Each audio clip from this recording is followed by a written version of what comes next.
Hey, welcome to The Rundown. My name is Victor Lucas. It's great to have you here, and today's Rundown is dedicated to projects that aim to be authentic.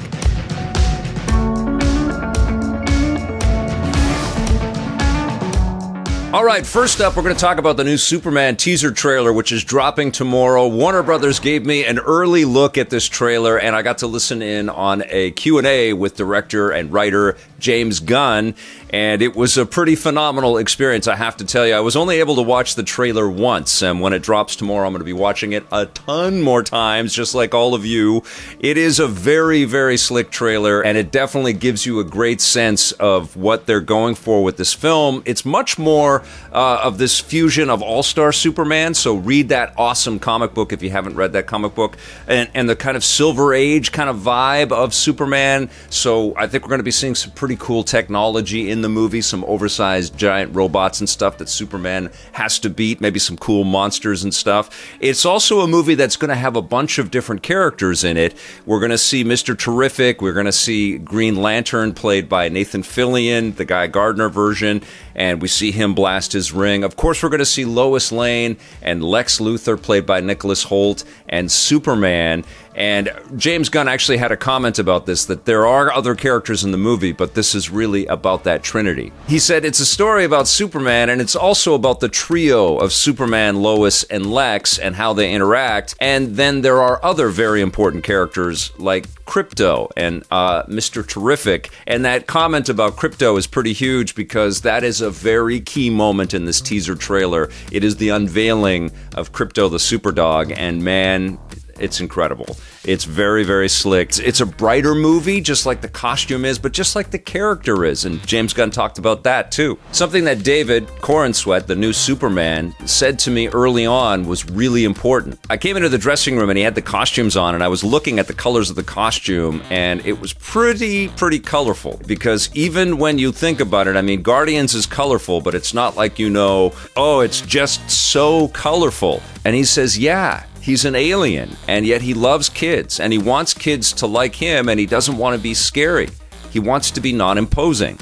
And I was like, yeah, that's Superman. He is so powerful that he actually doesn't want to do what Batman does. Batman, wears something so that he can put fear into the hearts of criminals. Superman's like, I want to let you know I'm okay, man. I'm cool. And that's what you get from this teaser trailer, is that Superman is a friendly superhero and that he is there to help everybody. And he's also really smashed up at the beginning of the teaser trailer. And I don't want to spoil everything for you, but we see that he's going through some stuff, just like the initial shot of David Corenswet in the costume revealed. He had a tough day at work, and that's what we get. We get a little glimpse of that. But it is hyper colorful, it is big, it's bold. Nicholas Hoult as Lex Luthor does look super cool and super imposing. But I gotta tell you, I think my favorite thing about this teaser trailer is the use of the John Williams music, and James Gunn talked about that. It's one of the greatest scores of all time, and it's the thing I loved when I saw the movies as a child. It was that thing I liked the most, was the score.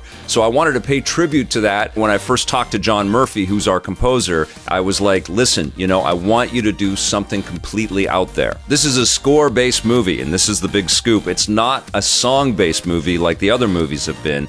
It is all about the score, a score that we've been working on as hard as we've been working on the movie from long before the screenplay was even finished. John and I have been working and sending notes back and forth, and I wanted at least part of the Williams theme in there as part of something. Sometimes it's a little hard, to say, I want you to rework somebody else's music. John Murphy just took to the challenge 100% and made something really beautiful. And that's definitely what we're hearing. I want to hear it a lot more. I can't wait to hear this on the big screen. I can't wait to see this teaser trailer a ton more times. I'm excited to hear what you guys think when it drops tomorrow. But thank you to Warner Brothers for allowing me to see the teaser a little bit early and to hear from James Gunn. That was super cool, and it felt authentic. And Gunn also had this to say: Superman is one of the most popular characters in the world, and everyone has their idea of what he should be like, what his costume should look like, what his morals should be, what his power set is. And so finding something that was as true and as authentic as I could possibly make it, because if I can make something that's authentic, then I think it works. and my fingers are crossed that it all comes together, but it's looking really, really damn good. All right, let's talk about something else that has a very authentic feel. I was sent a review copy of Alien Rogue Incursion. This is made by Servios, and I checked that out on the PlayStation VR 2. It's available for PC VR, and is coming to the Meta Quest 3 in February of next year. And it worked pretty well on the PSVR 2. It looks incredible, and the haptic feedback in your headset is also really freaking cool. But I've not been using the PSVR 2 all that often. I took a look at some stuff when I was checking out the Pro, and I've been spending a lot more time in VR on the tetherless Quest 3, and man, I just prefer that experience so much. So I am really looking forward to playing this again when it comes to the Quest 3. Although it was a cool experience to play this on the PSVR 2 because the visuals are very crisp, and when you're talking about authenticity, they really nailed it. Visually, it looks so cool. It's all about the technology that is this retro future kind of vibe, so lots of buttons and things to click and tapes that you stick into stuff and CRT monitors that are kind of warping as you're walking up to them and kind of reading their material. Even the mouse kind of setup, you use like a flight stick to control a little cursor, and then you press the trigger button to activate messages or to open doors and things like that. I just loved interacting with the objects in the world. And you can pick up stuff that you don't use, which is cool because there's a lot of really cool prop work in this as well. And of course, you're finding all kinds of ammo and these little health syringes that you're going to need, and you're trying to stay alive as the xenomorphs pop out of vents and sneak around above you and below you, and you can hear them. And as cool as the visuals are in the PSVR 2 version of this game, the audio is insane, like steam and creaky sounds and the gorgeous and totally terrifying score that's underlaying everything. You really do get the heebie-jeebies in this game, and the xenomorphs can pop out at any time. You can hear them. You get this sort of motion pulse sound, and the hairs on the back of your neck stand up, and you're like looking around everywhere. You also have the motion tracker, the motion sensor, and you can see when they're getting closer to you, and that's freaky as hell. And the whole thing with the combat is you're reaching behind you to grab your pulse rifle, and you will run out of bullets quickly. It's pray and spray, and you have to hang on to the barrel of the pulse rifle and try to keep it in control, and it's blasted everywhere. And when you're running out of bullets and the xenomorphs are coming at you, it's freaky as hell because you have to drop the clip, put the clip in, and reload it and start blasting. Great. I enjoyed that very much. You also have a revolver right from the get-go as well, and you actually have to stick in each of the bullets, and that gets really damn terrifying when you hear the beep, beep, beep, beep, and they're coming for you.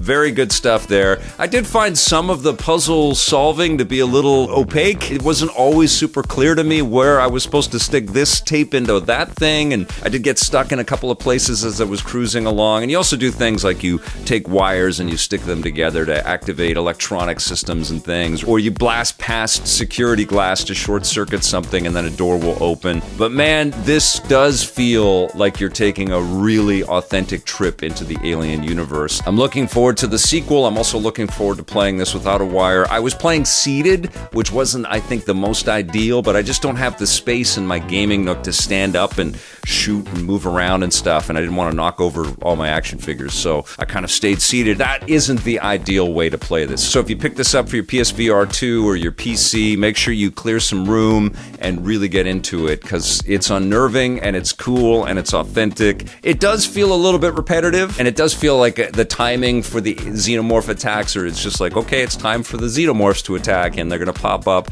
and sometimes you're in the middle of like solving something and then you're running out of bullets and then the aliens attack, and the game sets you back to where you last saved. So it's very much like an adventure game in that way, and the whole vibe is very much like you're playing through an adventure game, which is, I think, the perfect direction.